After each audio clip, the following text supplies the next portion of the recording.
Hello, good evening, and welcome back, everyone, to the Overwatch All-Star Brawl number 4, presented by Star Esports, double elimination tournament dedicated to the Overwatch Tier 3 community. Tonight, we have Citizens versus the FWB Feeders with Benefits. I'm 3.007, and I'm back with Sir Waltham. Hello, 3. Good to be here, as always. Excited to see these teams go at it in our first match of OASB 4. Yeah, this is going to be pretty nuts. Also, since we are kicking it off with the new year, right? Subscribe to the Twitch if you don't want to miss any matches. Hit us up on YouTube for all those VODs. And then, of course, be in tune with the MVP below the screen because your most valuable player will be voted into the end game interview. And that's not all we have for you tonight. It certainly will not be. We have more than just voting, despite how much me and 3 like to talk about it. We have hopefully some real good games coming out. All the high-flying action that we're expecting out of Citizens and FWB. Looking forward here in the next 2 hours or so. And now, speaking of the friends with benefits, we have our very own friend, and they are granting us the benefit, the honor of a little pre-game smack talk. Welcome into the booth by Overwatch handle Tug, otherwise known as 2Game TV. 2Game TV, how are you doing tonight? Hey, thank you guys for having me. Happy to be here and support my team. Loving it, loving it, love it. So, Feeders with Benefits, where did that name origin come from? Oh wow! So I'm sure that each player probably has their own, general idea, and I think that adds a little bit of spice to it. But the team and the name has been around since early 2018. So you kind of have to travel back in time a little bit to get to the root of that. But it's just it's just a really good group of guys that like to have fun, like to be competitive, and in the past we've kind of catered towards a better play style, but sometimes it's just fun to feed, Yeah, I don't think many of us can argue with that. Now, we mentioned, Feeders with Benefits. Tell us a little bit about yourself, kind of how you fit into the organization, what your role is specifically, what you kind of do for your team. Yeah, so currently I am holding the assistant coach position.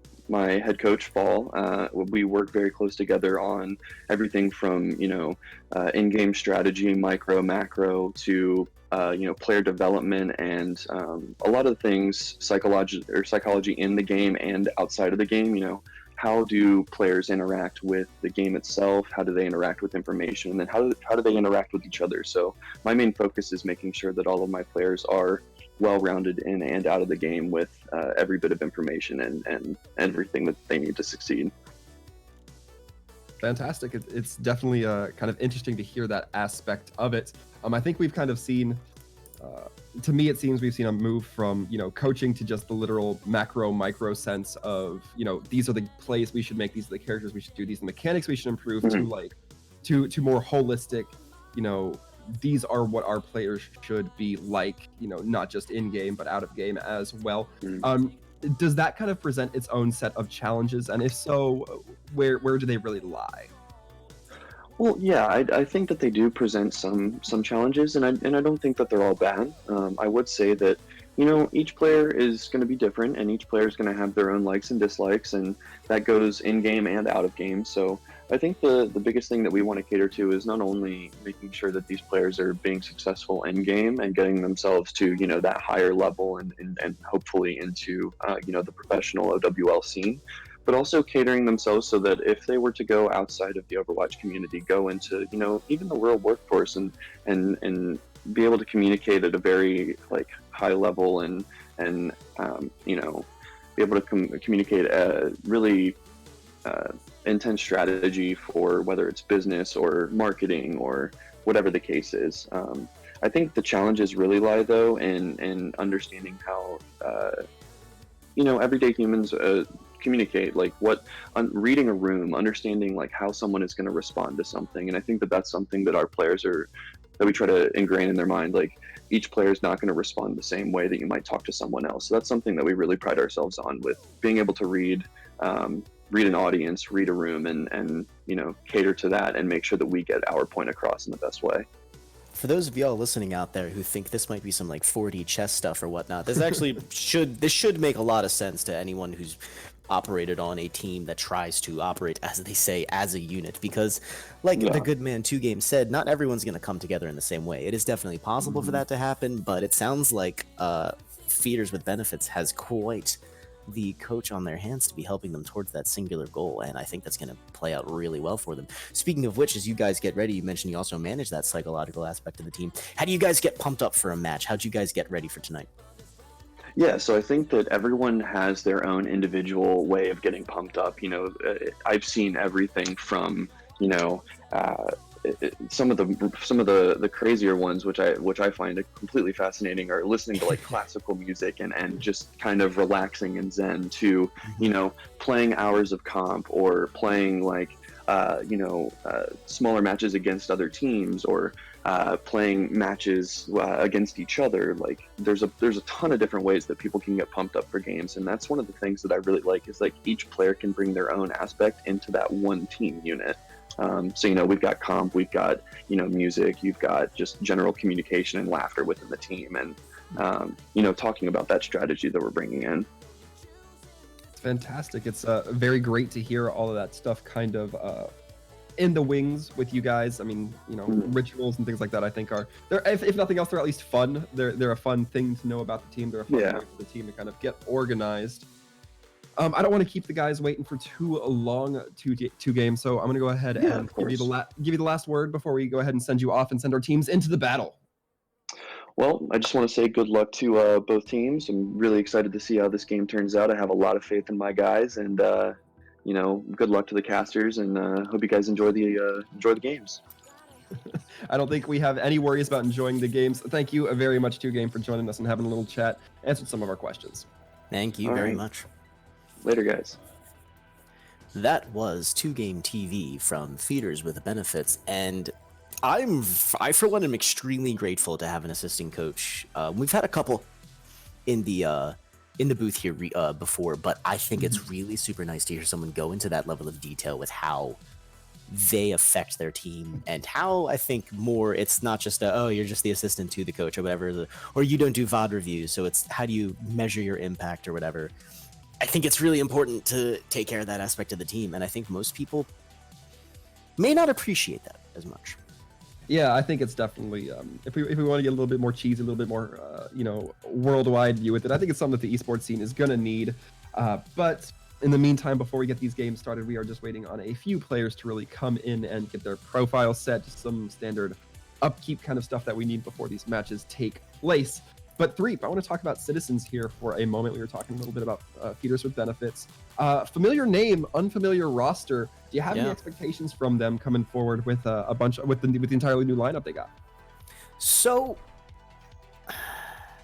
I guess that's the long and short of it, huh? Isn't it? There's not a single name on that roster that I really recognize. So. Well, so first of all, let's get this out of the way real quick. Y'all can't really see this yet, but Squid does not have a Squid player icon. We actually were talking about that pregame, wondering how that was going to shake out. It looks like it's still not going to be the case. So, jokes aside, though, this is a blank slate for Citizens. They do stand on the shoulders of some pretty excellent Overwatch that we've seen, and I'm happy that the brand has stayed. It means that totally rad logo gets to hang out for a bit longer. I got to see some of the players' jerseys at the Overwatch Grand Finals last year, and that was super cool. Just like wild, like standing in line and be like, hey, wait, I know those guys. So that's super neat. But yeah, so this is really just a nice blank slate for them. It's also the first time that Star Esports has been operating on this new patch. So yeah, we're going into this completely blind, and I actually really kind of like it. Yeah, I mean, Threep, you and me step away from the casting wheel for, a month or two, and things just seem to totally, massively change with the Reinhardt barriers going into effect. Not the Reinhardt barriers, but in general barriers going into effect. It's going to be massive. I think it's going to be very interesting, at least for me, to see how it shakes out in this more tier 3 scene. Yeah, now it is bonkers how the tank play has changed. I was actually thinking about some stuff the other day. I haven't played a lot of Overwatch over the holiday season, being as hectic as it was. But I was ducking into some quick play, just to get my feet back in the game, see what's going on. Winston, shockingly powerful. Reinhardt doing better than he was. Orisa is still the queen of the castle. And I know what they were trying to go for with all the barrier adjustments, and then they gave her 50 extra points of armor. Wait, no. Oh, and armor gets a huge buff. Oh, okay. Yeah, I feel like if Orisa was the queen of the castle, then Sigma was the prince, but now he's kind of sitting more like the court jester level, where it's just you're not seeing him as much anymore. You don't get those combos maybe as much as you'd like to. That being said, who knows what we're gonna be seeing coming out here? It looks like Leo Cakes has some opinions of their own on that one, riding on the Sigma for the time being as we enter Lijiang. Now, if Korean Snack actually leaves spawn with that diva, that's going to be pretty interesting. I would love to see what someone could pull off with that tank combo. We're going to be ducking into a pause real quick. I'm not entirely sure why. I'm sure it has something to do with those good old-fashioned, there it is, Boat has disconnected from the game. Sorry to sell you out, buddy. But that's just what the glory of auto pause is for. So while we're paused here, by the way, real quick, before these players jump in the game with, hopefully, if Tuna leaves spawn with Tracer, I will also be utterly thrilled. But yes, so speaking of which, the players, you can vote for them below the stream. That vote not only will select them as the most valuable player, it'll earn them the trip to the caster's booth where we will interview them gloriously. Also, as it happens for Star Esports Live, we've also got the VODs being uploaded to YouTube under the exact same moniker, Star Esports. And then, of course, we have our Twitch channel here. You got to stick around and follow us. Make sure you don't miss any of those sick, awesome games, like Boat, who has just managed to jump back in. Yeah, Boat finally back in the water here on Lijiang. We're ready to get back into it. 3 seconds left, as Threep was talking about. Make sure you give us all those social media endorsements that I used to talk about and still look forward to talking about. And Threep, we might get it. Korean Snack still not switching off the diva quite yet. Dang it! The last minute, Threep. So, but Perfectity, yes, they're out with the hamster, and this is going to be interesting. Orisa hamster, Mochi jumping to support their Tidra Pharah in the sky. This is going to be spicy. Yeah, I'm always up for a little bit of Pharah action, and they might have an easy time farming against Boat and Zeus, but it looks like they're going to take the interior angles. Not a bad call from the side of Citizens.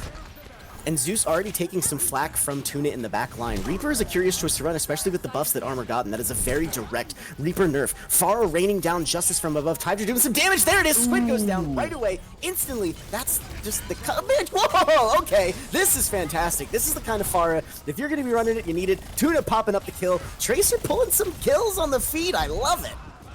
Yeah, and you know, it looks like it's working for them, but Perfectity on this Wrecking Ball might have a tough time against Boat. Boat wasn't quite able to lock them down in that fight, but I'd say, you know, equal skill across the board. 80% of the time, that May's going to lock down the Hammond to a very punishable degree, but I think the fight was just too early. Tidra already has that Rocket Barrage online as well. Zeus, in fact, going to be switching over to the McCree to help deal with that. And it's definitely going after that Tracer, definitely going after that infuriating hamster. I don't have any feelings about it, honestly. Barrage goes down, that finds Squid again. Oh, but no. Squid hit the counter ball, I love it. Tuna tags Zeus with the bomb. This is, Overwatch 2020 is already shaping up to be my new favorite season. Mercio goes down as well. It's another well-won fight for feeders with benefits. Citizens pulling some ults in now, but they're still not able to get any sort of advantage in these engagements. Yeah, unluckily that Korean Snack and Leo Cakes were the only ones left up versus Tuna, and I believe it was Vampiro with Tidra Mochi on that pharmacy in the wings, also able to cut those angles, so it just was not able to come through quick enough from the side of Citizens. They're going to have the Coalescence to push through on this next fight. Blizzard also on its way to building up, but there's going to be a lot of defensive ults, or rather the support ults. Yishayam and Mochi going to be both having that Mercy and Nano online quickly. That Sigma shield goes down just so dang quickly, and the Mei ult is down, that's causing some damage, and Fruity Cakes actually, or Leo Cakes has to pop their absorption, and that's gonna get a bit, but Tydra's just insurmountable. These rockets are just so strong, and well played on the healing as well. Mochi dropping the Valkyrie to keep everyone alive. It's a full team kill for FWB, and it's not looking good for Citizens. Zeus still not even able to bring to that high noon, which would at least pull Tidra out of the sky for a little bit. Yeah, they're going to have to get on the point rather quickly. Boat does have the Blizzard, but can they make it happen? There's nothing to eat the Blizzard. No Sigma, no Diva on the field. So it's just going to be about if they can get on the point, stall out long enough to get the value that they need. And with Korean Snack already dropping, that's not a great start. What in the hey? Tuna tags Leo, goes down, pulls the Sigma, and then the Mei right out of the fight before it even starts. Overtime is initiated. It barely matters. Citizen is completely blocked out of Lijiang Towers round number 1, and that is a hell of a showing right out the gate for feeders with benefits. Yeah, Feeders was looking so strong. Tydra on that Pharah just did not seem to be able to be brought out of the sky. It didn't really seem like Citizens had an answer. And I mean, we talk about the Pharah, being unanswerable. Maybe, Citizens will be able to answer a Junkrat this time around. Not the most common from what I've seen, but might be something that we're looking forward to dealing with here. However, Citizens looking to a little bit more conventional with their DPS, the Mei Reaper. That should be the Mei Sim. I anticipate the swap to the Reaper will come shortly. Pretty common in Control Point. Yeah, and the Reinhardt Orisa is going to be an interesting barriers combo. No longer the assurity of HP that it was. Perfectity and Vampiro. So yeah, it looks like Rein Orisa from both sides as they get in their engagements. That's fire strikes going left and right with no answer whatsoever in any way, shape, or form. Both teams kind of setting it up. Both getting ready for that killer wall. That's going to lead into... Oh, they fail to catch... No, Vampiro does get a little out of position there. The immortality fields are down, though. That's going to keep everyone up long enough for Citizens to take much better positioning in this engagement and start the kills. Yeah, and it just looked a little bit hesitant from the side of Feeders. They just did not quite seem to be getting aggressive enough on that choke that allowed Boat to really get that positioning with that Mei and get that wall to section them off. And then, you can't be caught out with the lack of shielding that we have now in the game. Vampiro and Perfectity are going to be having a tough time keeping their team shielded if they have to take that prolonged fire. Looks like they might be trying to make a quicker engage, but can they execute?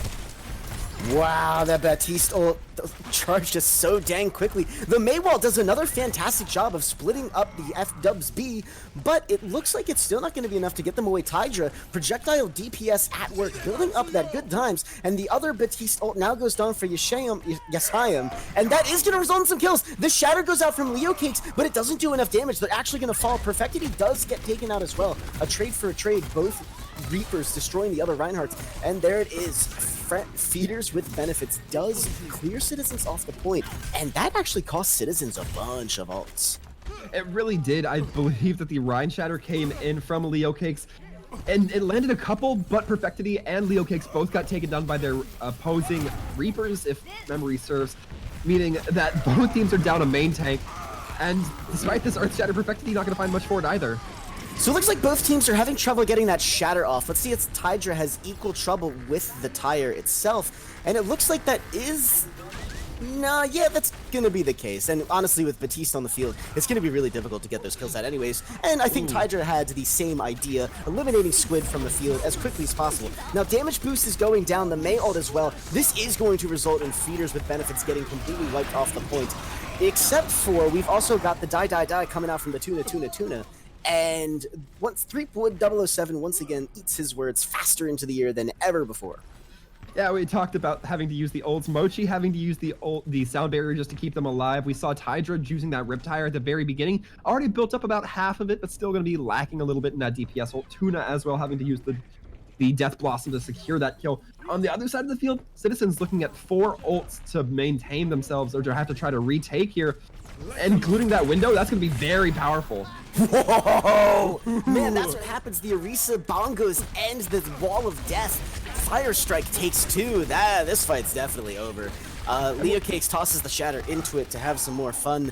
And yeah, that's just kill after kill after kill coming out for Citizens who stabilize, pull it off. But man, that's a lot of progress for FWB who continue to stall. Yeah, even better for Citizens, they did not have to invest the Orisa Bongo. It was actually the opposing team, Feeders with benefits, who invested the Orisa Bongo. Vampiro dropping that. It was just the window and Fire Strike coming through from the Reinhardt, able to one-shot so many of those squishies. And they still kept on to... They almost have barrier window again. That amplification window is so great. Squid already has it online. One team fights all it takes in certain situations. We'll see if they can set it up again for another great use.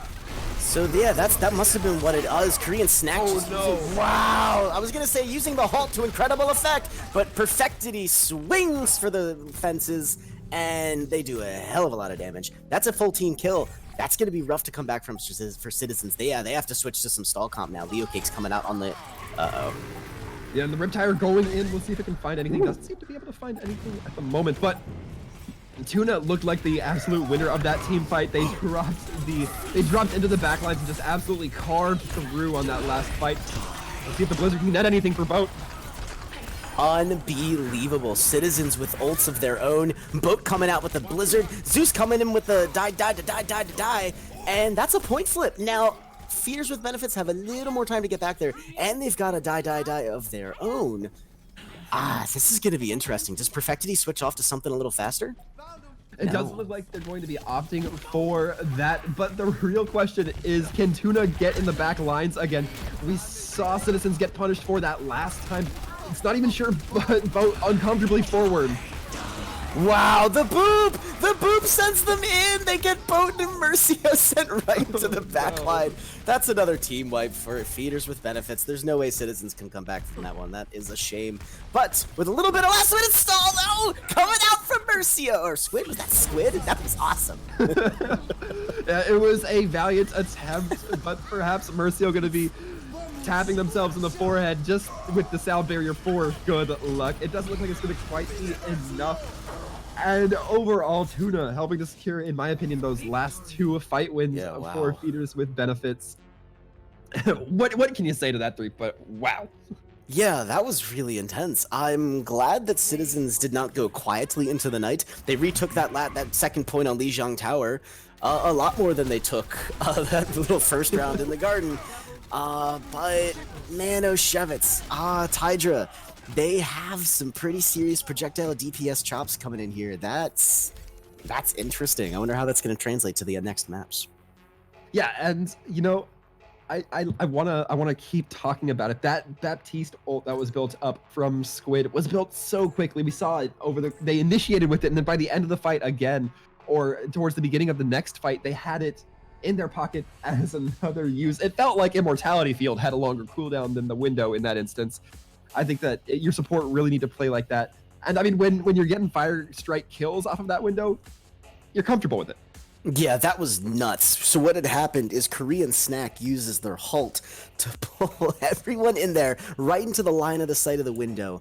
And that is the kind of beautiful teamwork that we like to see from teams. It shows that despite Citizens rocking what is definitely a brand spanking new roster, they are rocking it as a team, and I'm super loving it. However, gotta give props to Feeders with Benefits, individually performing and doing some seriously good coordination. Tuna in that backline just seems like they were born there, and the rest of the team is capitalizing on it so well. Yeah, very much so. It certainly goes to show you that in this tournament, nothing is a given to you.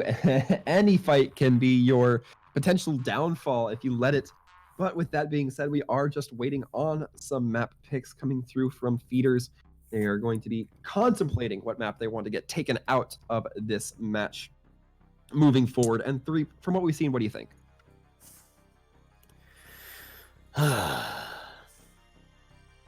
The Reinhardt-Orisa combo is not new, but it being played to such efficacy is, I think, a little interesting. Maybe you block maps where Reinhardt and Orisa do a good time. So it has been called into question what we're going for next. As we know, it is the free choice of the map type, but once Feeders with Benefits does ban one, it is going to be Citizens' choice to grab that. Now, Citizens cannot pick a control map, but everything else in the pool is up and available. Speaking of which, everyone, the Twitch chat is about to go followers only. And I don't know about you, but that little heart button's so cute. It's so cute. And while we wait for the ban, there it is. Ooh. Oh, they banned King's Row. Yes, there it is. like this. Yeah, a barriers choke map. Because honestly, like Citizens, yeah, they lost Lijiang Tower. But their Reinhardt-Orisa, I don't think was necessarily the fault. I would want to keep them from playing that as much as possible. And I think, in my opinion, King's Row is a good one for that comp. Yeah, I would like to say that if you're gonna ban one of those hybrid maps, if you're on Feeders, I would say that King's Row may be one of the more reasonable ones. I like Eichenwald because I think that Feeders with Benefits really put the clamps to Citizens when it came to that far up play. I mean, we saw Tydra getting, absolute value from those rockets, building up rocket barrage, I think by the end of the first fight. So definitely someone to keep an eye on. And while we're talking about players to keep an eye on, I want to remind you folks at home that if you're looking to hear from any of these players, you got to make sure to vote them in for the MVP award. We will have them in the cast booth here with me and Three the moment they are thrown in, or the moment that they are nominated as the MVP of the match. So be sure you get those votes in so we can bring them in and talk to them. I'd love to talk with any of the players, to be fair. But it looks like Citizens are going to elect for Eichenwald. So I think they have to be real careful here, because this is kind of what I was talking about with Feeders. They might be real comfortable here if they choose first point Farah. Yeah, for hella sure. Also, special thanks to everyone who's following the channel right now. I see your names popping up there. We are especially grateful to have you joining us tonight. So Citizens elects to go over to Eichenwald, and that means Feeders. I keep wanting to call them Friends with Benefits so badly, but it's going to be a side switch. Feeders with Benefits does in fact elect to start on defense on Eichenwald first, and I'm going to argue that is definitely one of the options you want to go with. Unless you are so blanking confident on a map that you know that you're ready to come in with the Blitzkrieg, you're ready, you're rocking, you're going for offense, then yeah, absolutely choose offense first. Otherwise, I feel like it's just always just such a good option to start on defense. I don't know what the most recent stat is, but pretty sure defense still probably takes the edge over in winning maps overall. Yeah, and I mean, if I'm speaking from personal experience here, I just dislike defending. So once that's out of the way, it's like, okay, good, we can go on to the attack. We can do the fun part of the game. We can now push the cart and do all this kind of fun stuff. So it gives you something to look forward to. It gives you a decent performance. Plus, the longer you're defending, the longer it takes to get to attack. So you really want to get that knocked out and out of the way, so you can just play the games play the part of the game that you want. That's my perspective of it anyway. But we are just waiting, as we do have a little bit of a bio break coming through from the side of Feeders. But it looks like the call for ready is going to be given. All right, so we're gonna get started on Eichenwald now. I think this is, again, one of those who's playing the mind games kind of situation. One of the things I like about the tournament is the map ban part of it. The map selection is implemented in professional tournament settings and whatnot, so that's nothing new. However, we have this little situation where Feeders with Benefits immediately went after King's Row, and that prompted, possibly, Citizens, maybe they just wanted to play Eichenwald the whole blanking time. Citizens immediately jumps on Eichenwald, the other major... Did I say ban on Eichenwald? Ban on King's Row. Either way. 6 of one, half a dozen of another. We're back on Hybrid, and it's still a really good double barrier map, if that's the kind of comp these teams are looking to play it. Now, Citizens is going to be open up here first. I'm curious if they'll bring the Orisa out on offense to kick it off. Yeah, I mean, I think that's definitely an option. Is the most savvy option? I don't know. I aesthetic-wise, gameplay-wise, as a tank player, I like bringing the Reinhardt here on first point. For offense, but it can be questionable. It looks like Tydrick going to be hopping onto that Pharah, though. This is kind of what I was talking about in terms of Lijiang Tower Gardens. They seem to not have a strong floor game when it came to Citizens in dealing with that Pharah, but it looks like Boat hopping on might be a little bit of Pharah v Pharah action. Always something for me to look forward to, being the soldier main from TF2 days. The only thing missing from Pharah v Pharah dogfights is the soundtrack of Ace Combat. Anyways, looking at Tuna, on the other hand, looks like they might be wanting to pull in some of those Taito drums. They are at the point. They're ready to rock and roll. It's double projectile DPS coming out from the defense. And yeah, it's going to be Orisa Sigma from both sides. And I super like that tank combo.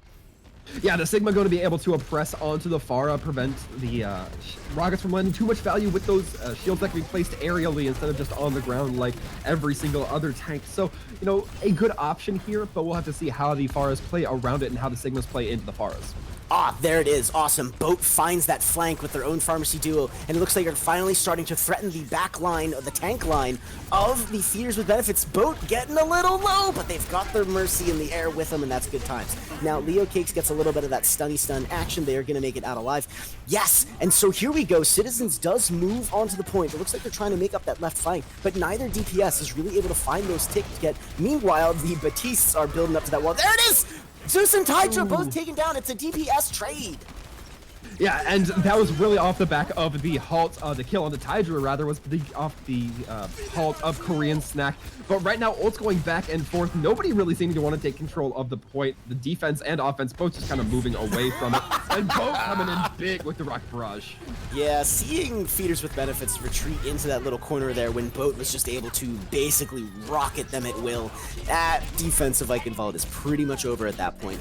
Boat does commit to the barrage to it, and it doesn't look like they have any intention of switching off that Pharah anytime soon either. Yeah, I think that Boat was able to find that success quite the way they needed it to. It was well played there, and we're seeing them already trying to get aggressive onto the exit spawns of the defensive side. They're really trying to get up into the grill of FWB right now, but they're not coordinating with their Ori as much as I might like to see. I don't think the Korean Snack and Boat are quite on the same page just yet. Yeah, it's interesting. Also, Perfectity and Vampiro are very far forward. Their DPS isn't really in position to make it happen. They try to use the classic halt pull into the double dragons, and it doesn't happen. Tuna does find Squid, however, and that does not bode well for Boat in the sky, who is probably going to get forced out. There it is. They do go down. So Citizens now finally on the retreat, and it looks like that is also going to herald in a little bit of the coalescing of the defense here as they unify finally around this corner.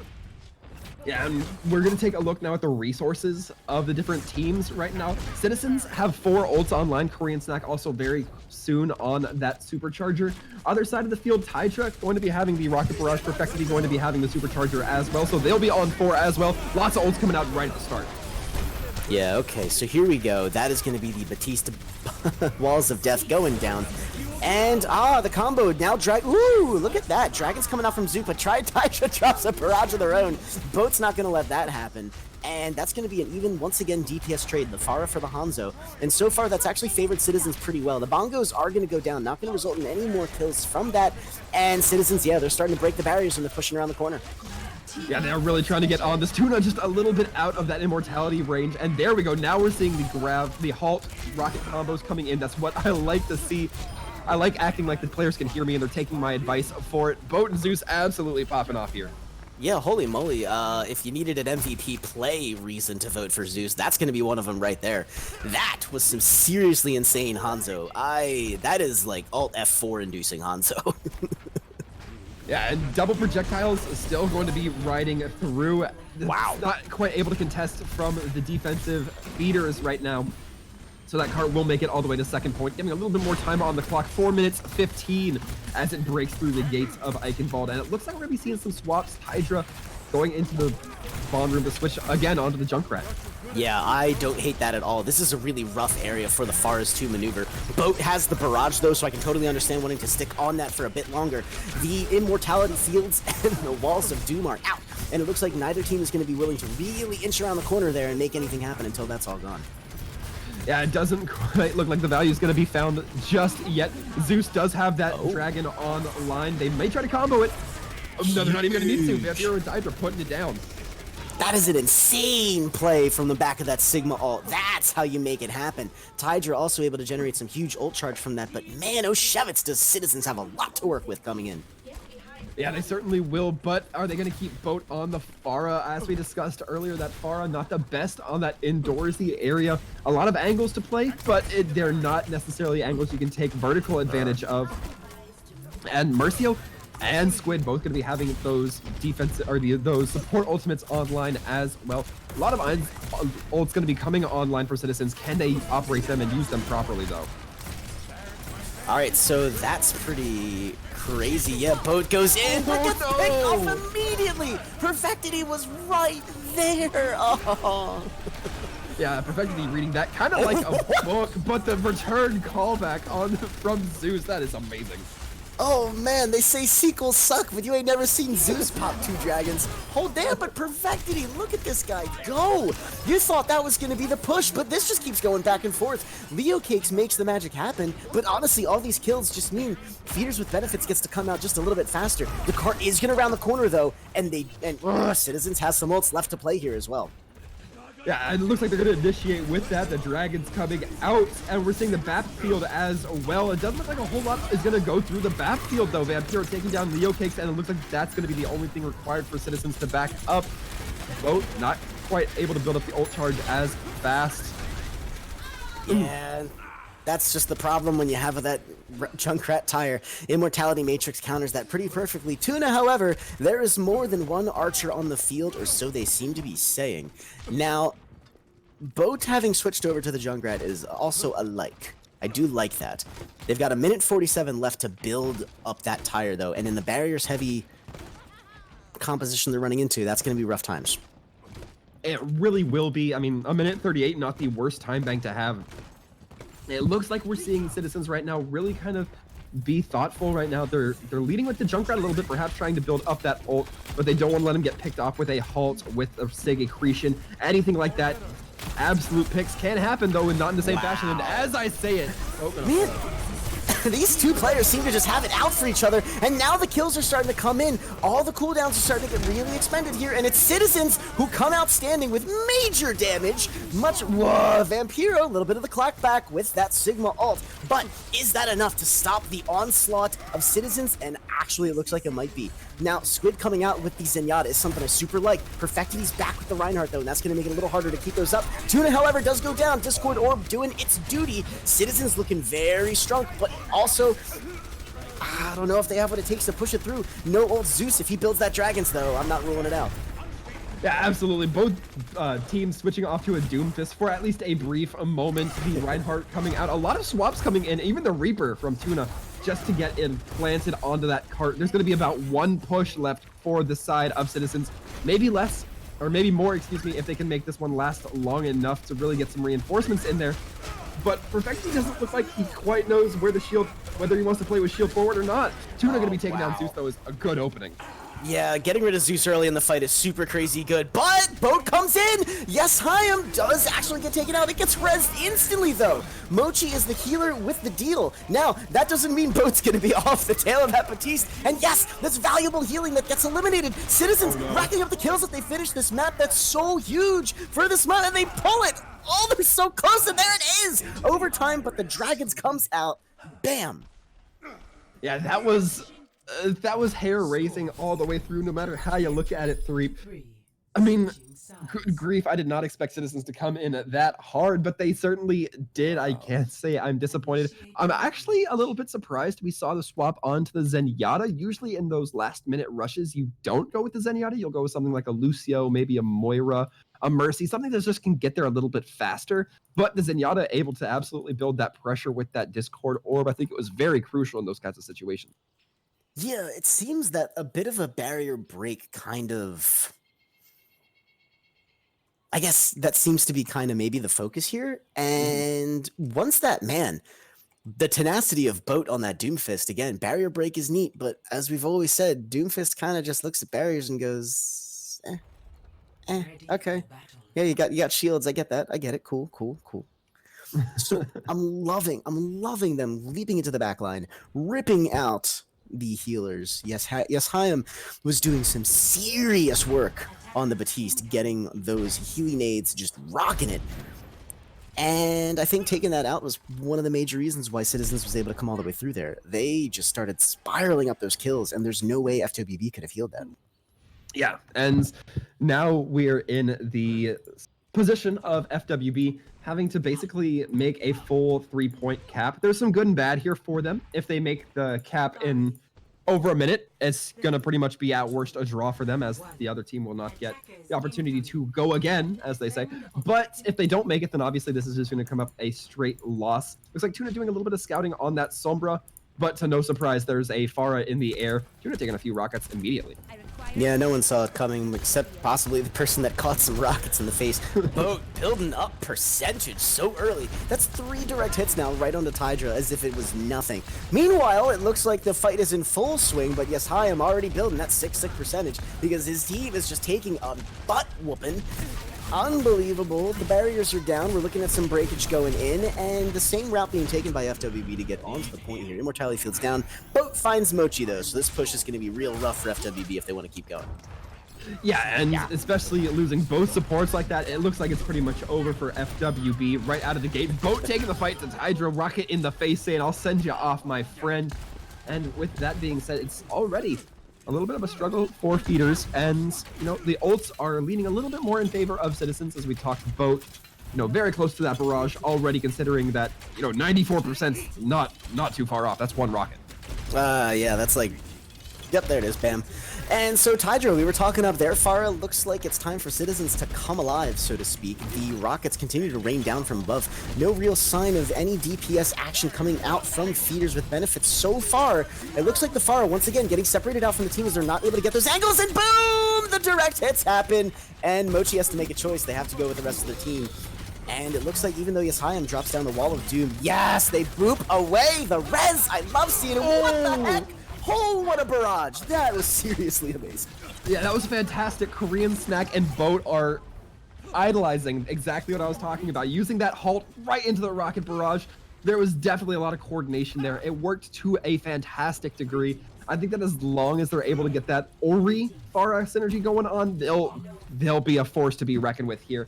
And I think that FWB is really going to have to work to get better if they want to counteract that. Yeah, now I'm super loving Citizens on the defense here right now. The boops are taking a big effect. Oh, what a rocket, but the Immortality Field is down.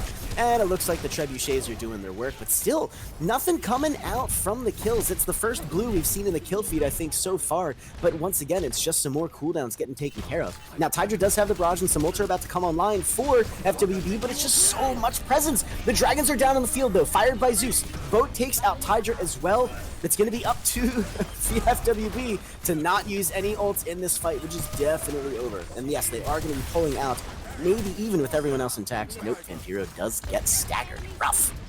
Yeah, I believe that Perfectity going to be walking out, with about half their health pool intact. But still, man, this team, this offensive team right now has just had such a time.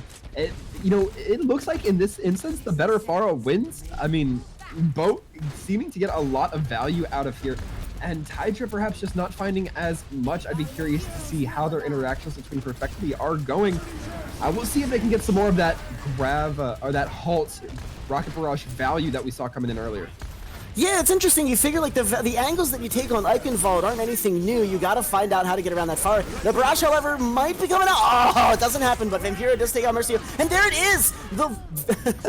Taking the initiative was the better part of Valor, and the DPS for Citizens is really making it happen right now. Vampiro just hoisted the entirety of the team on his back and is carrying them so far, and it looks like FWB might finally be making a stand here. I'm curious if Citizens actually tries to come back for it. Yeah, Vampiro getting very precise there with the blast damage from Sigma's left clicks, able to get both of the Pharah and Mercy taken down. The BAP Immort Field going to be coming out. Dragon's going to be dancing all over point. Right now the kills are going back and forth, but Mochi dropping is not ideal. It doesn't matter, the payload's going to get captured anyway. And right now, FWB has been granted a stay of execution for a brief minute. They have 2.5 minutes to make it all the way to the second point. Can they do it? 3? We're going to find out. That is amazing. I think you could have been forgiven for saying Citizens was going to take it back right then and there. A little bit of positioning on that Orisa shield means that if you set up just in the wrong corner of that little payload marker, you're going to have to lose it. So yeah, good point presence from Feeders with Benefits. And wow, they are back and they are looking out for more blood. Tuna finds Zeus with a tree trunk right to the face immediately. That's going to spend Squid's res. It's going to be another 6-on-6. Feeders with Benefits, it looks like equal ults from either sides coming off from Citizens as well. Korean Snack leads with the bongos to make this corner just all that harder. It gets met with the bongos of its own. Immortality Field coming down as well.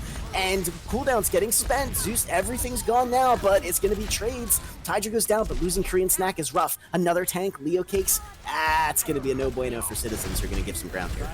Yeah, and I really want to kind of commend Vampiro using these accretion rocks as they are. They seem to know when to use it to most inconvenience the opposing team. I think I've seen it a couple of times where the Orisa will step just a little too far forward right into an accretion rock, and it causes the loss of life that is so fatal to many of us.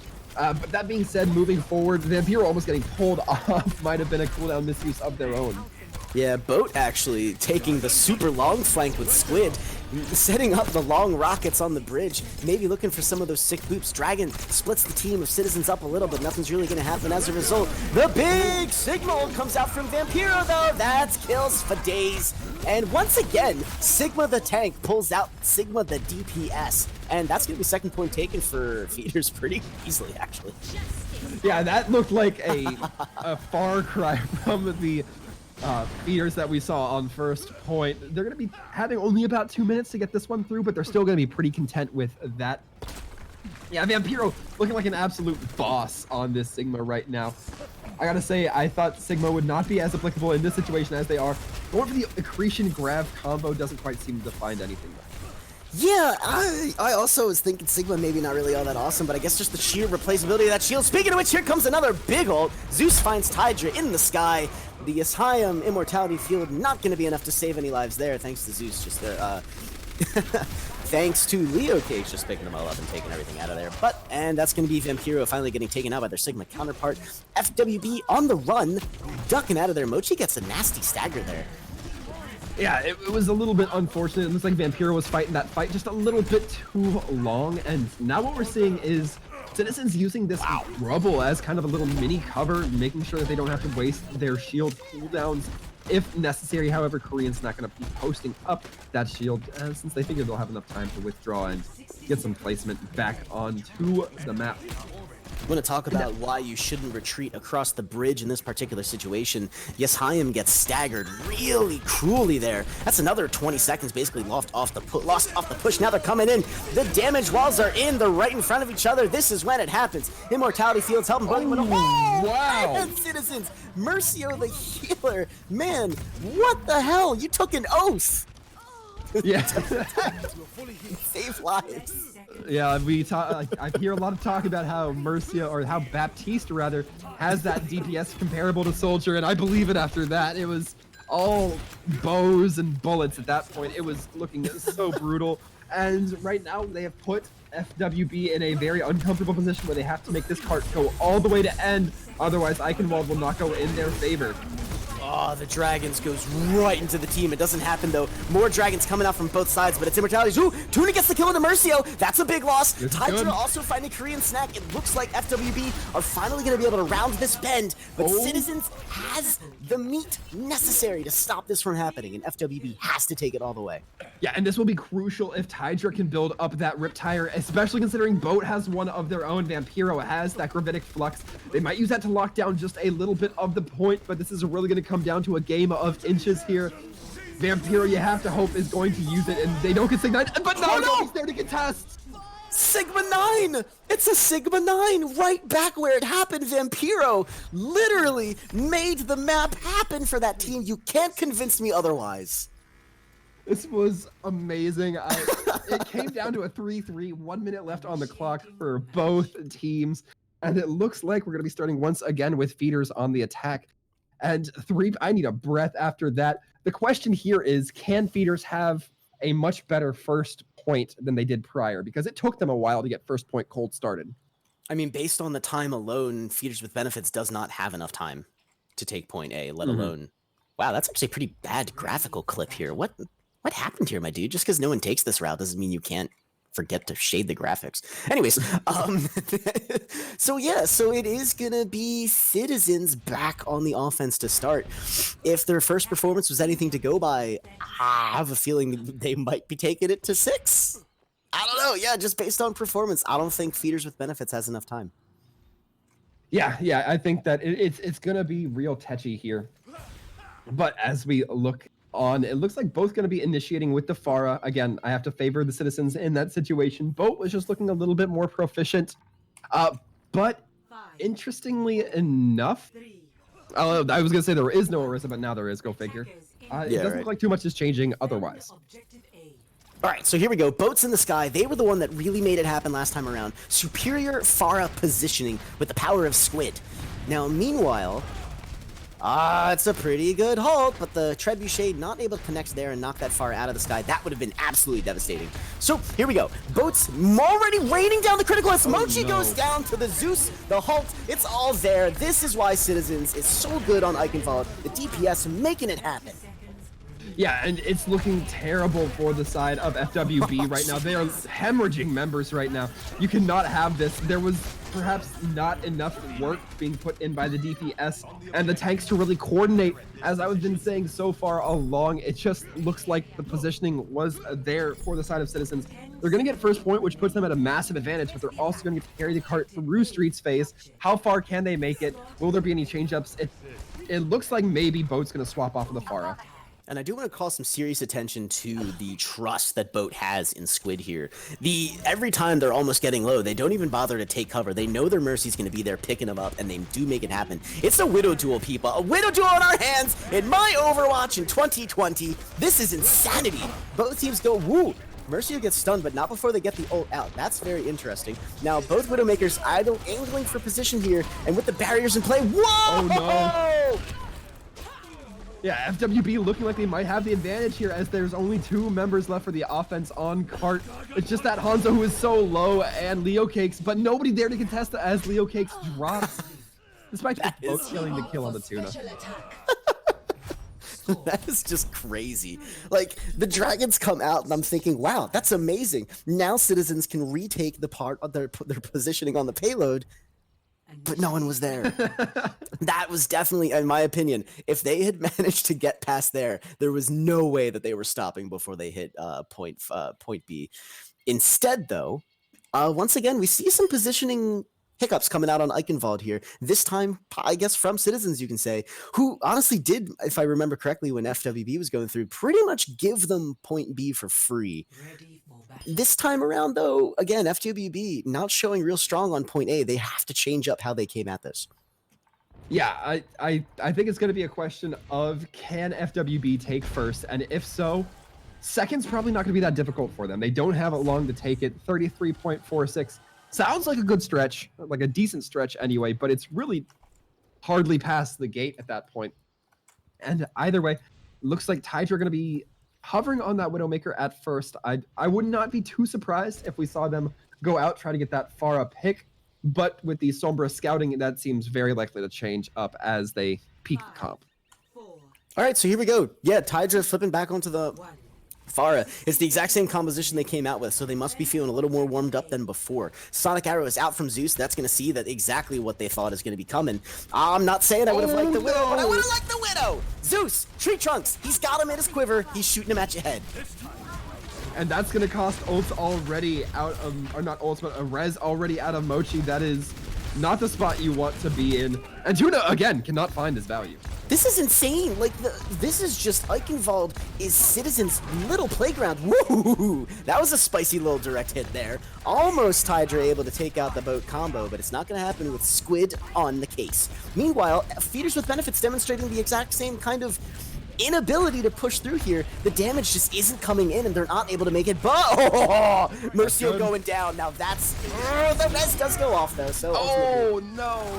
Wow. And Boat dropping that rocket barrage, it just enables the wins coming through, the kills to come through here. Tidra getting dropped as well.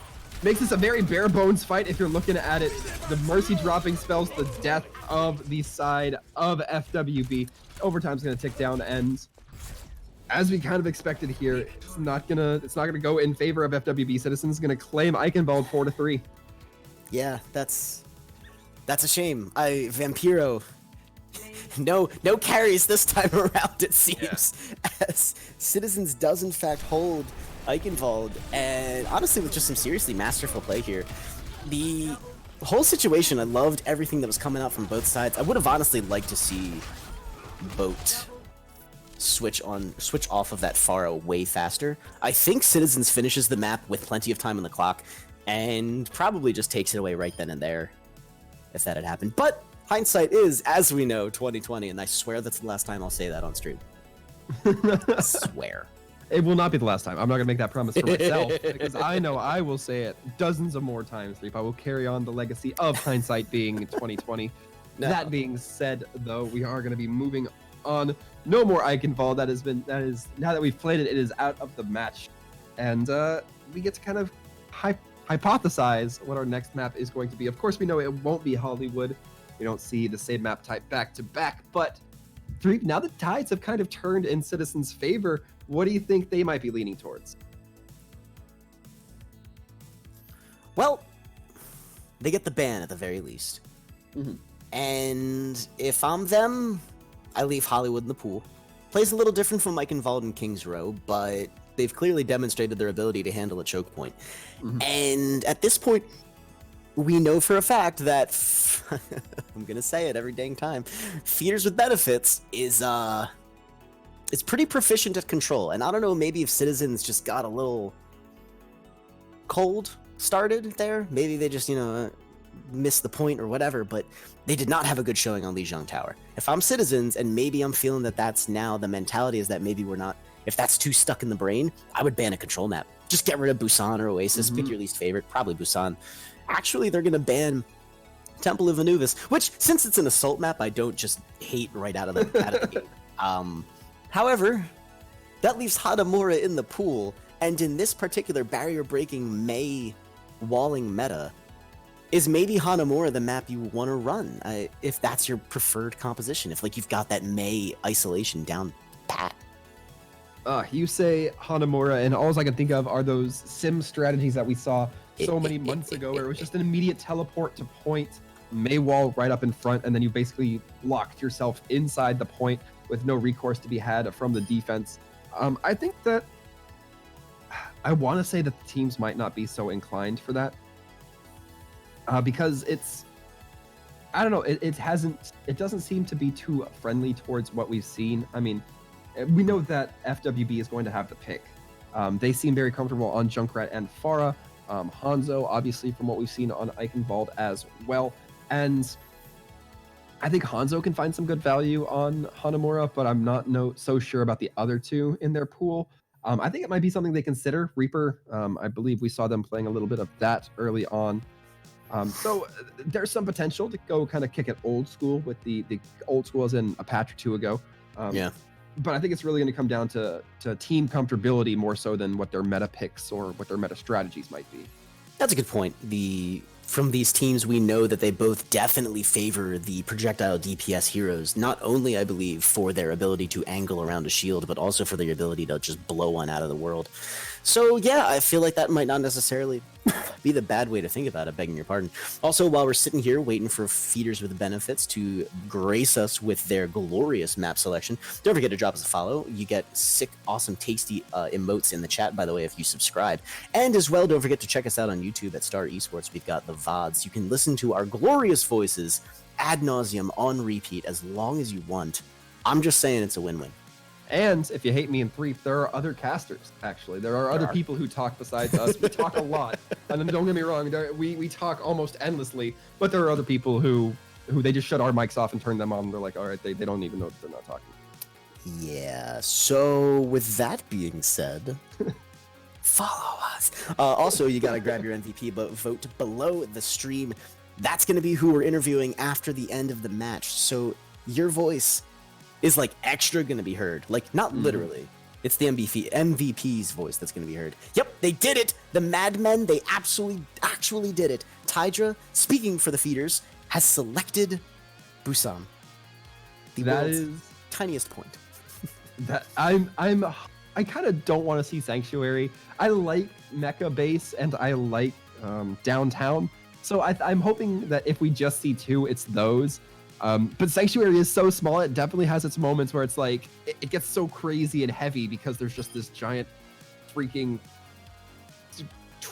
tanker truck in the middle of the point that's blocking 90% of it. And I don't know, I'm very excited to see what rolls out here. I'm gonna go crazy. I'm gonna go out there. I'm gonna go with the most unrealistic pick and say that we're gonna see a Wrecking Ball. I don't know. Okay, no, I don't hate it. Busan, big maps, lots of places to run around in, lots of elevation changes to mess around with. The efficacy of the hamster has been demonstrated, at the very least by feeders with benefits on Lijiang Tower. Them to run that again, I don't necessarily hate that at all in the slightest. Loving to see maybe a little bit more mobility coming out from either team. Busan is the place to motor around in. Korean Snack got me all real excited with that Diva tease, but still didn't actually get to see it happen. Tuna, however, did in fact actually leave spawn with the Tracer and then freaking crushed it. So Busan's got the kind of layout similar to Garden on Lijiang Tower where you can just kind of run around, be a humongous pain in the deuces. I don't know, I think we might be seeing a little more of that, what is probably going to become more constant but currently very strange hero selections. Yeah, I mean, I'm looking forward to seeing what kind of gets solidified here. So far, it's been a lot of projectiles, at least from the sides of FWB. but you know, they kind of have the opportunity to set the pace here. I think I saw at the very beginning of this map as we hop into Sanctuary, so I don't get my wish, unfortunately, but I saw Tuna on the Junkrat. It looks like we might be seeing a little bit of that action if they're actually going to be opting to roll in with that. And it's peculiar because Junkrat can do so much damage to barriers, but he's not the most precise hero, I'd say. It's true. Now we've seen Tydra do some pretty crazy stuff with those mines, and Junkrat does have the ability to basically one combo the squishier, I almost called them champions. Good lord, I don't even play that stupid game. You have a chance to one combo some heroes into oblivion. I don't know if that's necessarily going to be possible in the wide open spaces known as Busan, except in that teeny tiny little shrine. Meanwhile, however, we seem to be reaching some kind of an accord here. It's 10 seconds left to attack. Both teams rocking a Zenyatta. Ah, man, make it so. Please make it so. I'm gonna Discord say duels. if they roll out with this, I like Feeder's comp a lot more. But I think that the edge might have to be given to Citizens Zeus on this Sombra, being able to hack the Zenyatta, or being able to, you know, potentially one-clip the Zenyatta, get the drop onto the snipers. I think there's a lot of potential here if they're able to use it to a very high degree. I'm just hoping we see some good mechanical skill come out from Tydra and Tuna. Yeah, now, Squid's option, if Zeus decides to go after them, is literally to kill them before they get killed in return. Now, Leo Cake's already jumping right out of the gate. They know what Vampiro can do on that Sigma. They are taking them out immediately. Zeus on that Sombra is just being the biggest pain in the patoot ever. Tuna gets the Discord, and wow, the flank from Boat is real Zors, and that's going to be difficult for Tuna to take care of. Meanwhile, without the DPS support coming out from their, well, what used to be their Hanzo, that is just going to be an obliteration coming out from Citizens. Yeah, and right now, it didn't look like there was any one player kind of outplaying on the side of Citizens. They just seemed like they had control of the fight the entire time. I was about to say we didn't see Zeus pop up too much in that fight, but then I look at the ult percentages, and it's like, you know, Boat's only a margin ahead of them. You know, I think Zeus was kind of doing a little bit of scouting, doing their own thing, but it doesn't look like the team was really able to come together on the side of FWB. Now, the one thing that I'm kind of missing is that there's no way to take advantage of the Discord orb once it gets placed onto a tank. Boat finds Mochi with a vengeance. Oh man. Citizens cleans up again despite Tuna switching over to that McCree. But what we were talking about, the Discord used to be a way, even if it got behind barriers, for Reinhardt to just swing ahead, get crazy damage. There's none of that happening here. And so while I feel the Discord orb is definitely doing some work, especially for Squid now that they're finally connecting with those orbs, I feel like Zenyatta still might not necessarily be the best option for either of these teams.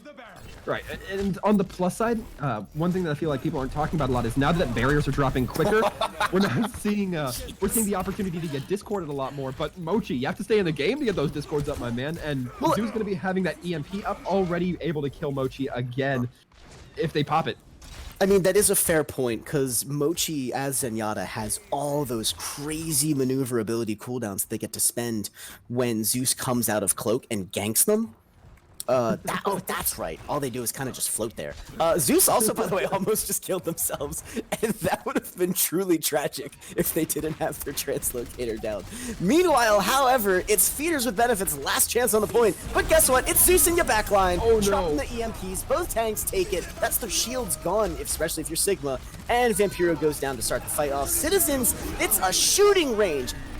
Like a turkey shoot. This is crazy! Citizens has no chill! Yeah, and unfortunately, Mochi has to use that Transcendence just to get on the point, meaning that when the Flux comes in, they're not able to keep the rest of their team up. As soon as they hit the ground, I believe it was Tuna, or Yes, had to basically take the L, take the knee, and there was nothing they could do about it because somebody had to be there to contest point. It was an ugly situation. I think that we're seeing now FWB needs to take fight wins very early, because if they lose one member, it just looks like Citizens will hop on that. So this is really interesting. This is not the situation that I thought Feeders with Benefits would find themselves in, and I am loving it. So okay, let's see what we got going into this mecha base, which is one of the most ridiculous maps on the planet. It looks like FWB is going to be rocking the Orisa Rhine once again. Orisa Sigma still coming out from Citizens, which has been working for them, and so I think that's a good move. I want to see how this Reinhardt works in this new meta right now. Yeah, I am very much in agreement. Luckily, they're going to be able to build up a lot of ult charge off of the fire strikes. Vampiro on the Orisa is kind of interesting because I believe we saw Perfectity playing on the Ori prior, where Vampiro was on the Sigma. So perhaps a change of Ori player may also do some good. They might have different styles. Additionally, that Reinhardt shield's going to move when the halt comes in with the Reinhardt. But Tuna taking an early duck in this fight. Yeah, they were being pretty ballsy with their positioning, and so them getting ganked pretty quickly in the fight doesn't necessarily surprise me. No Discord for Perfectity to take advantage of either, by the way, and that's a bit of a shame. Now, Leo Cakes gets charged as they get beautifully pulled off the high ground. That is what I love seeing equalization, but Perfecity does die for the sin, for the audacity. Zeus loses the duel to Tuna, because of course you do. When it's Zeus, man has a dead eye when it comes to Hanzo.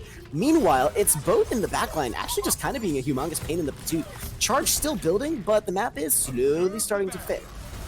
Yeah, interesting. Mercio's taking this really weird positioning. The Dragon's going to be coming in just to zone out toward Perfectity. He's kind of holding shield up on point, trying to just stall out as long as possible, but doesn't really seem to have the backup with them. Now, this is one of those long fights that I don't really necessarily like to see.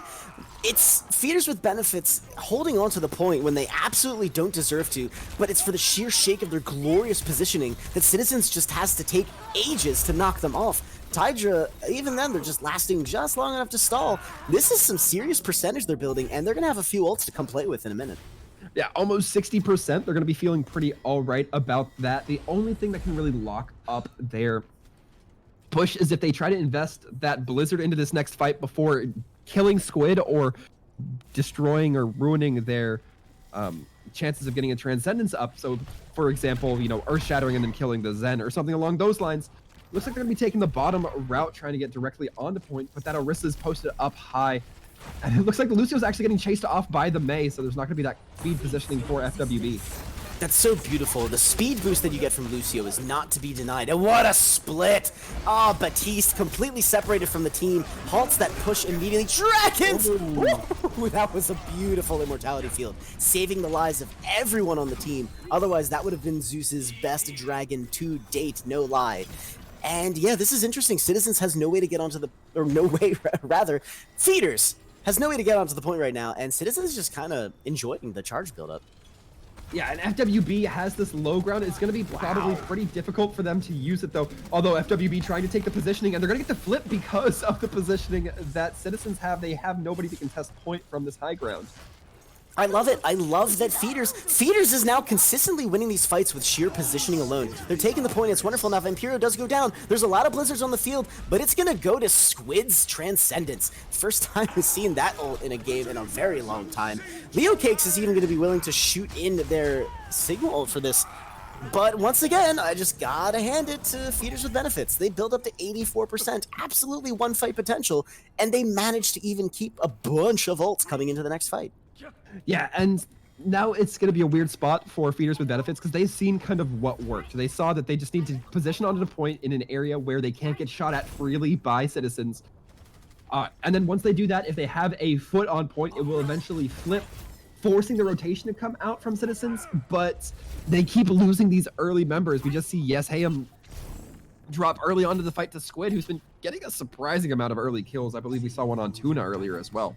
Yeah, that's a pretty disturbing stagger if you're Feeders, and you need that ult back on the field immediately. Tuna also not doing any favors, sitting there not building up that final charge. He's gonna have to expose him in the fight. The death wall is down, the square of doom. It's Dragons, it's a Tydra! Oh, he switches over to the Doom Fist and finds Leo Cake as the fight goes in. Perfectity also going down, but Boat, massive, losing Boat. You can't have that happen. And Tydra, they're not gonna last long, Doom Fist, but Squid bringing out the doom of the monk, and the point of course flipped because of course it did, and Tuna's now sitting on the point.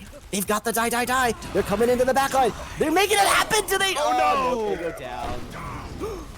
Oh man, and Perfectity looked like he landed that on the Korean Snack, but Korean Snack was just barely coming off that halt cooldown. The stalls are the last minute swaps are coming in, but it's not going to be enough. The point's going to flip over to the side of Citizens. Going to be the Lucio stall from Mochi, but not enough. Yeah, the stagger is real. The trickle is for Dunsies. That's Citizens taking control. They're moving up 2-1 in this tournament series, and I am liking it.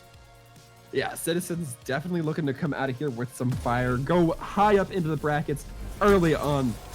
Feeder's going to be looking to kind of claw back a little bit as we go into the next couple of rounds. All right, so here we go. You've just gotten 2-0'd by Citizens after, I would admit, a very convincing Lijiang Tower match. How does Feeders come back off of this? Because they also just had their map pick thrown right back in their faces. It's, man, I guess the question is, why did you win Lijiang, right? Because I think that's a good starting point. Did you win it because Citizens were cold? If so, I have some bad news for you. They're not cold anymore. Did you win it because of the Pharah game? Well, we kind of saw that Pharah didn't match up in Eichenwald. Yeah. Did you win it because you went a little bit different with your tanks? That didn't quite seem to add up either. I think that it's really going to take some introspection from Feeders to realize fast where they need to improve against Citizens. I liked their positioning strategies that they came up with on Mecha Base. It just wasn't quite enough, and to be fair, Sanctuary did not look great for them either. Yeah, and honestly, yeah, the usage, just the sheer positioning and the map control coming out from Feeders was really solid. I thought that was going to be the start of it, but at the end of the day, Citizens was just too dang strong, putting the team members of Feeders back in their spawn. And map positioning is one thing, having solid DPS play is another. I think Citizen managed to edge out there because ultimately, at the end of the day, Feeders was never able to push their team fights to conclusion. They had seriously excellent kills. And then it's just, you see, like Tuna not able to sync up with their Orisa. They try to throw the die, but the Immortality field was up, ready to rock and roll. Drop it, wham bam, thank you ma'am. Nothing happening. And they go down immediately after. Now, what I think they need to, okay. So Watchpoint Gibraltar gets banned. That's just a straight out escort map.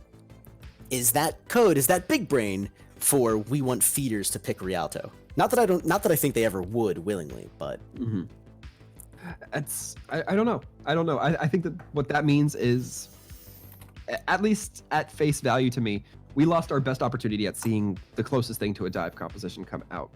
Yeah. I don't know if that was necessarily a consideration for Korean Snack, or it may have been in the weirdest way in that, hey, we don't really have as good a build-up for that dive. We'll just get rid of it. And then that way, neither team has to worry about it that much. I don't know. If we're looking forward, I think I personally would like to see some Assault come through. I'd probably prefer Volskaya, just because I think it'd be interesting to see these teams play through with it. We saw a little bit of Sombra coming in on Busan. I think that it was Citizens who were running it. I think they were playing it fairly well. I think that they could potentially get some value there. Way back in the day, we used to see Sombra on Volskaya pretty much 100% of the time. So certainly an option there, despite not building ult charge anymore off of Health Pact. Yeah, and I still don't think that me and Sombra's not gonna be played more often. I just think it's a bit of a thing. But if you're gonna have the audacity to run a Zenyatta, then Zeus is gonna be in your backline taking your Chrome Dome off every chance they get. And yeah, like Mochi was never even able to build the Transcendence. I don't even think they got north of 90%. And I don't hate that. I feel like that's exactly the performance we should be seeing out of a Zenyatta in this barriers busting composition, especially when you don't have a Winston or a Reinhardt to take advantage of it. Now, Feeders with Benefits has chosen Hanamura. And this is the singular greatest day in Overwatch All-Star Brawl history. It's been a long time since we've seen some serious Hanamura matchups. And the Citizens of old had some stuff to do on this map. So I am very curious how this one's going to shake up. Now, Citizens does get to pick the map side to start. I will not be surprised if they actually elect to stay on offense. Yeah. I mean, I think that there's always some opportunity there. That being said, I think more so than rather what side they'll be on, The compositions are going to be fascinating to me. Do we see the Sigma come out with the Ori again? Do we see something like the Reinhardt come out as well? It looks like Citizens will be opting for defense this time around. That's fair. Yeah, I don't disagree with it. I mean, Yeah. End of the day, you're going to be playing the map, a roughly similar way. You're definitely playing both sides. yeah, you'll definitely be playing both sides, but I don't know. I'm just excited to see how these teams are going to be handling this. As I said, I have not watched much Hanamura play in the tier 3 scene, so I'm excited to kind of get a peek into it. Again, I think that spammier characters like Hanzo and Junkrat might be a little harder for the offense to leverage, particularly on that first point, since they would have to be the ones taking the angles. But who knows? I think there's a lot of potential here. I think I agree.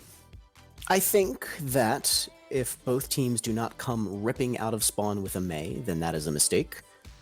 I think that if Citizens sticks back to that Pharmacy combination, then that will serve them quite well. Boat did absolutely phenomenally on Eichenwald, and I think if they do that again, as you mentioned, it's Angle City on Hanamura, and there's pretty much one resident at this point, and their name is Boat. All right, Boat, if you leave spawn with that Toblerone, yeah, okay, don't do me dirty like that, you monster. In any event, though, we are going to be seeing the 30-second countdown begin. It's Hanamura. This is potentially the last map for feeders with benefits in the upper bracket for them. This could see them get smacked right back down into the lower bracket. First time right in the tournament, first time getting smacked around, but it's definitely not over yet until the Roadhog sings. That is very true, and since it is potentially our last map, make sure you guys get those MVP votes in so we can get that interviewee in here, have a few words with them. We always like hyping them up, so let us know. If you haven't made any last-minute votes, be sure and do it. And that being said, it looks like Ori Sig going to continue to be the flavor of the defense. Zeus on the Hanzo, still maintaining that Archer on his home turf, no less, and Boat with the Mei, as you predicted. 3, yep. Not too much surprise for this caster. Yeah, and Tuna also looks like they've locked in the Mei as well. Now, the other thing that I'm also not surprised at all in the slightest is Tydra sitting on that Symmetra. This is it. Feeders is absolutely going for it. Zeus has literally one shot to predict this coming. And nope, they take the center gate. As almost as if Feeders was expecting it. They are not going to get exposed. Zeus is going to see it coming, though. They've just alerted their entire team. It is coming. The Mei teleporter's in. It goes up! The teleporter's there! Squid, however, has already obliterated Yeshayim. It is the healer, wow, holy moly. Someone called a harm assist. Yeah, Squid is taking up their namesake in the name of Cthulhu, just claiming souls into the abyss in this situation, and man, cleaning up kills is not something you'd expect a Zenyatta to do, but we are seeing it with a relative ease coming in from the monk himself. And overall, I think that's quite good. Leo Cake's not looking like they're getting too much ult charge off the back of it, but it's hard to when you have a kill-hungry Zenyatta like that. Immort Failed going to come out early from the offense might not be ideal. I love the preemptive Mei wall. Again, Boat gets it up before Tuna can... Now I'm going to take that back real quick. Boat deploys their Mei wall before Tuna can secure their team's entry into that side gate. And that is going to keep them locked in there. The minutes have ticked. It's 3 left, 4 feeders to make something happen. Wow, they're ripping right in there. The Mei wall perfectly on top of the zone of death. And that is going to keep it from getting too many kills. Beautiful play by feeders. But now, Citizens has them literally locked in a room. This is going to be... Oh, no! Oh, no. Poor Tuna. Poor Tuna. Yeah, Yeshayim and Mochi both in the uncomfortable spot of being kind of sectioned off away from their team. It's going to, however, be Tydra on this Hanzo just trying to claim some point progress. Not quite enough, however, as that point will revert down as the fight is cleaned up. Yeah, Vampiro also. Vampiro, yes, the final stagger. 2 minutes left. Very excellent defense coming out from Citizens. Plenty of ults to play with from both sides. I'm very curious to see how they're going to work this one again. Tuna getting close, so can't really switch off the Mei, but the Mei wall positioning has got to get better if they're going to be able to get in here. Yeah, I think that May walls are going to have to be carefully considered from both sides. We can see Boat kind of setting up where we see the standard defensive May wall. But I think Tuna, excuse me, also trying to perhaps carefully plan that out. I mean, dropping the blizzard early in. Beautiful Vampiro. They knew it was coming. They spin around. They eat up Boat's ultimate. The dragons, however, are out, and the entirety of Feeders is very low. If it was not for that big one, that would have made it happen, but now the Sigma ult goes in. It's difficult to say who really has the edge here, but a Transcendence from Mochi does finally come out that's going to keep the rest of the team up alive long enough, but Perfectity is going to go down with an ult also. That's a no bueno situation. Mercio also grabs Tydra. That's not good. That's not how you want that one to roll. Yeah, and this was looking a little bit favorable for the offense in this situation, but Feeders just did not quite able to have that firm grip onto the push as they may have liked, and because of that, they're going to end up losing it, or not losing it, but just failing to capture it. They will have a couple of ults online, but a very similar amount to Citizens. Citizens going to have that window and amplifier. A lot of damage that can go forth. Tydra and Vampiro going to be having Dragon grab with another bongo to top it off like the cherry on the sundae. If Zeus gets taken out before they build their own dragons, I think Feeders might actually have a shot at this. The Maywall once again fails to do anything significant to the teammates, the members of Feeders with benefits, except for eliminating the use of the square, which didn't matter because Feeders didn't push in anyways. Now the Sigma ult does go in, grabs a Sigma of their own, but the Bongos is down, doing some serious damage, but actually now it finally looks like Citizens might be on the back foot. Mercio and Leo Cakes both are taken out immediately into the fight. The Bongos having done nothing, Boat finds Tydra, and this might be the only, there it is. The dragon is in, the kills are out, no. What did I say? Zeus gets the big times. Yeah, gets cut off by their own Maywall though. Or the Zeus gets cut off by Boat's Maywall. And Tuna's so low, having to play real close to the chest in this instance. Has that Blizzard online though, might be able to reclaim something. Oh no! This is crazy! Tuna tries to drop it and dies! Oh no, it does go out. They do manage to get it out. No, yeah, what happened? It's gone! It's perfect defense! Citizens makes it happen! Tuna was able to get that ult off. It just wasn't able to be capitalized upon as Perfectity was just stuck in a corner behind the Orisa shield, getting locked down. It was a brutal spot for Feeders to be stuck on, but this is good for the Citizens. They now know that they have that 91.7% mark that they need to get past. It's looking grim for Feeders. They need to make something happen. They need to turn something around here, Threep. This is significantly better than a full hold, though, and once again, we have to give mad credit to Feeders' map positioning. They stuck on that point every chance they actually got, and despite the spawn disadvantage, I should say, Citizens did not maintain this is probably what led to them ultimately being able to throw their bodies back in there and win it. But Citizens gave it up to that 91.7. There were lots of times when it was looking a little spicy, and Perfectity just posts up in the corner. They drop their shield. They know what their duty is. They need to keep the point alive. Now, that being said, Citizens looks like oh man, they're not even bothering with the Symmetra, if this is to be believed. Boat's just going to come ripping out with that Pharah, and man, if they get that angle, it is bad. Tydra is definitely going to be looking for the eye in the sky there. And if Vampiro commits a shield to that Pharah as well, Orisa no longer has the staying power on the ground to really kind of cover for that, I suppose. Yeah, I think Boat going to be looking for those angles. And, I think we've seen if Citizens can get even one man up on the opposing FWB, they're going to take that to the bank. The Vampiro, I think, has perhaps not been as oppressive as the Sigma can be against the Pharah. That being said, it's kind of a juggling act. You have to decide, do you want to put your shield in the air or at the choke and help your Orisa out? A lot of questions that kind of go back and forth here, but we're going to be seeing as the battle shakes out. Yeah, Boat already claiming that, nope! Tydra was waiting for it. That's the kind of counterplay you need.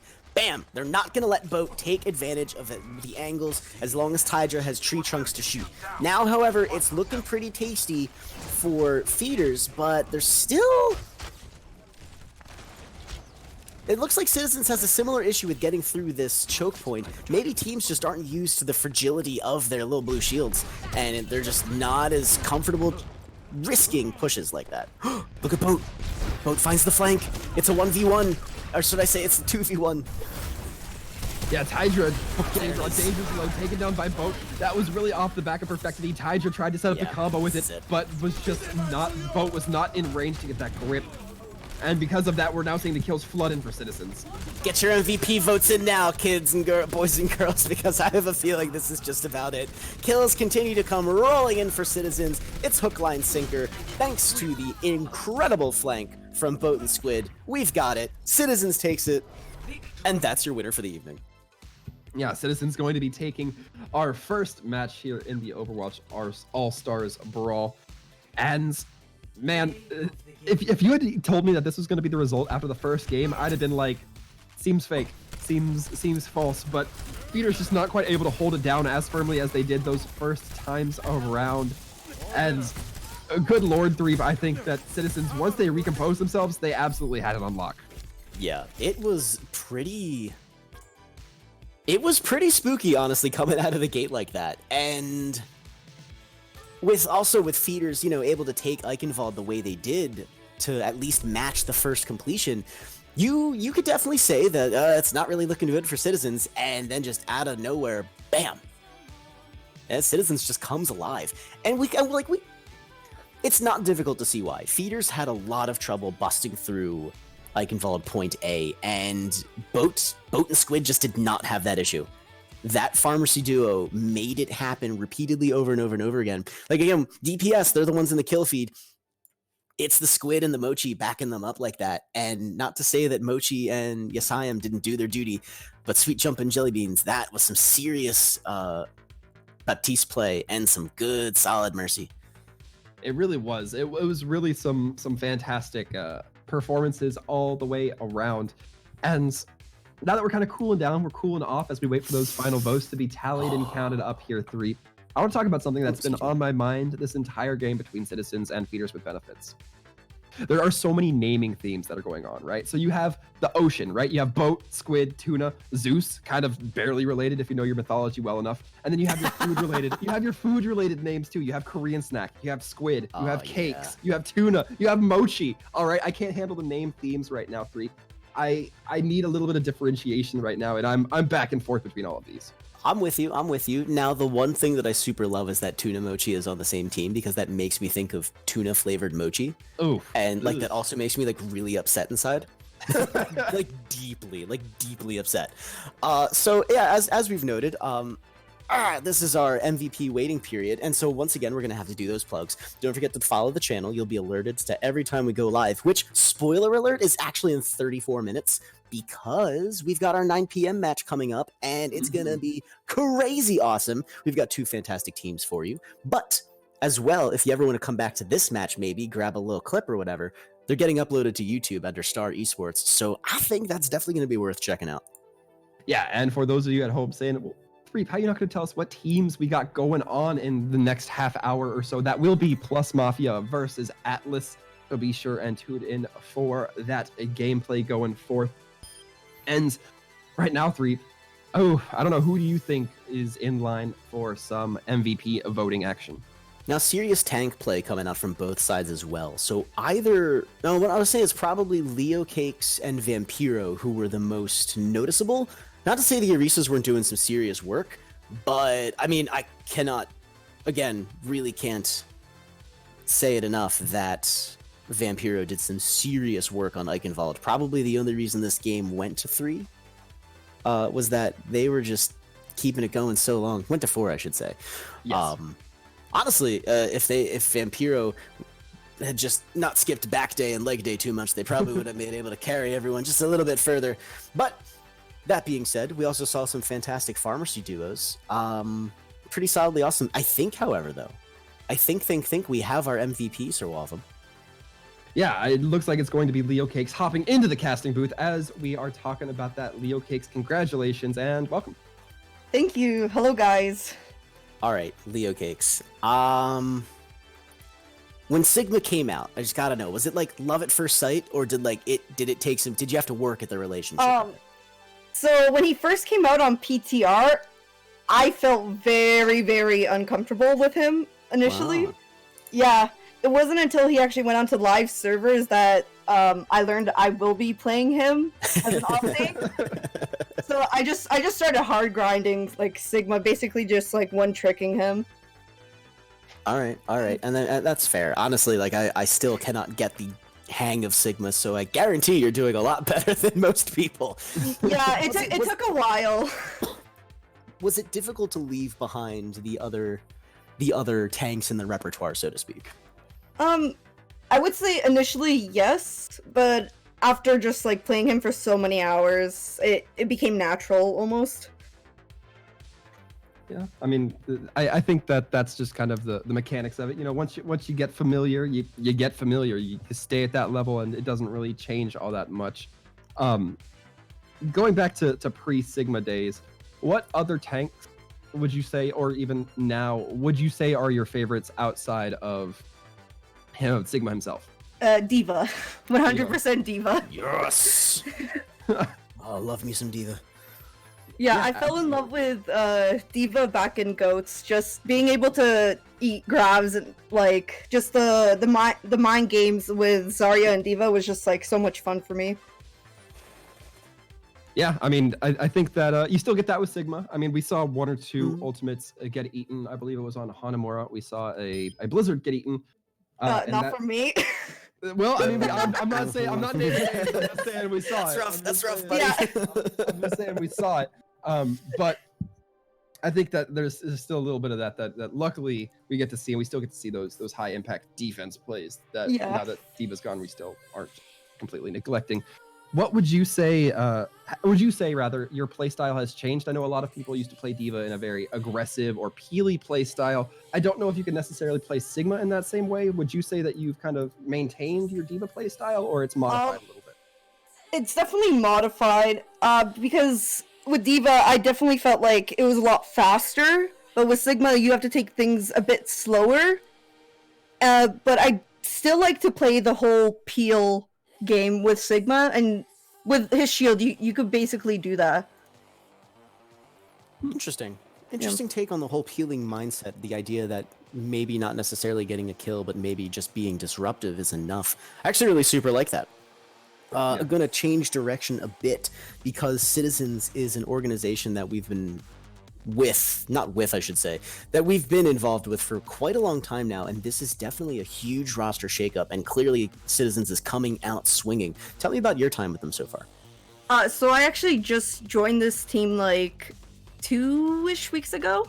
Wow. Yeah, it was right after the Breaking Barriers tournament. I was trialing for the team, and they asked me to play with them, and we actually ended up coming fourth in that tournament. Yeah, and we had a really good run, and they liked me, so they decided to pick me up. Very cool. Yeah, congratulations on Thank you. getting picked up and all that stuff. We hope to see more of you guys performing to this degree.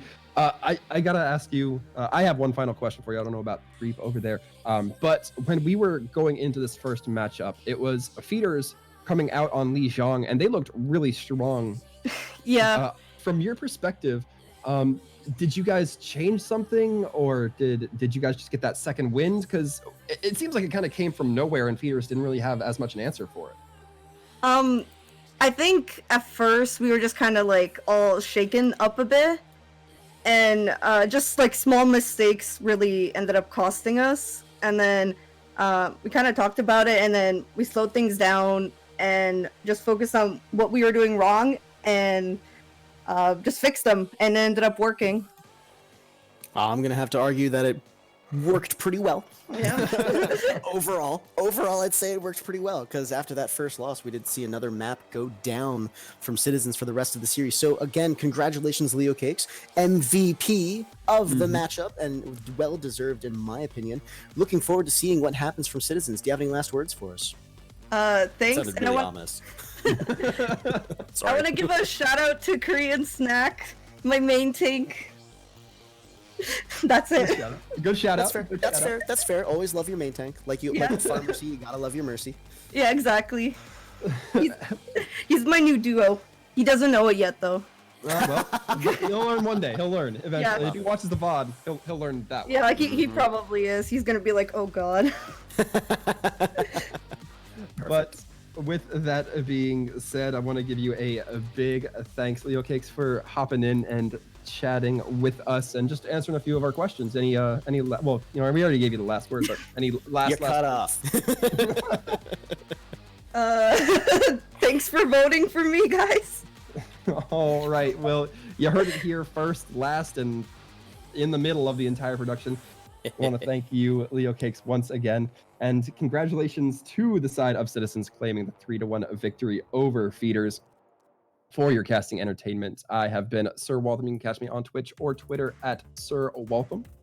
And this has been 3pod007. Grab me Twitch or Twitter at 3pod007. Stay tuned. We're going to take a little bit of a break, and then we'll be back for the matchup between Plus Mafia and Atlas. See you guys there, and stay safe, everyone.